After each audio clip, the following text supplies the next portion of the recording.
Hello everyone. So I got a code, F1, not F01, but F1 on the display on my newer Apollo Air 2022 after crashing it. What wound up happening is after the front end went out, the brake lever was a little loose and everything worked fine. I got where I was going, and then when I went to leave, I kept getting this F1 code all of a sudden.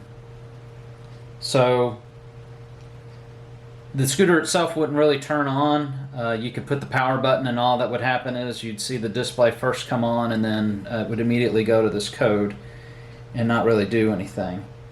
So had to get a ride, got it home, and thought, maybe as part of the crash, since it dinged part of the side of the frame, that maybe the battery had a loose connection.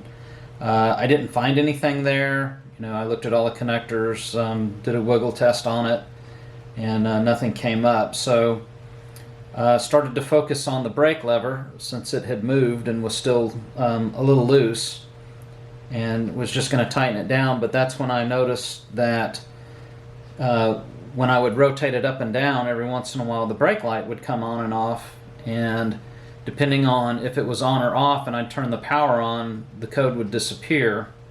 So I thought that maybe I had damaged a wire, because there's a wire that connects to a switch in here and then goes down the bar and it goes under the display, which is loose right now on purpose. And then there's another separate harness for the regen brake lever going under there as well. So I took this apart and looked at everything, and I couldn't get it to do anything. So I took the display off, which consists of 2 screws that are here on the bottom, and then a set screw in the front that hold it on.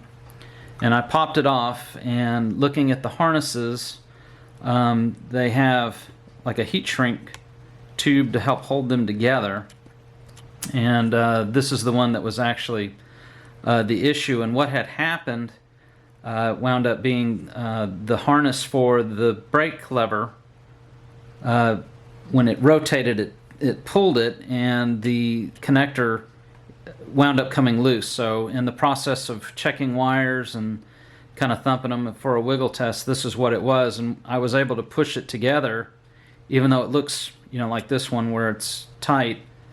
It did snap, and then I just added some more tape to it to try to see if I could get it to keep that from happening again, and then routing it so that if I crash again, that there's some slack in the wire when it goes back together, would give it that room then, and hopefully not disconnect. So hopefully I won't crash again, but you never know. But anyway, I didn't see anything out there for an F1 code for these particular scooters, and that's what it wound up being. So it was a loose connection for the brake switch. Once I tightened that up, then everything's been working fine, no issues. So hope that helps, and I'll talk to everyone later.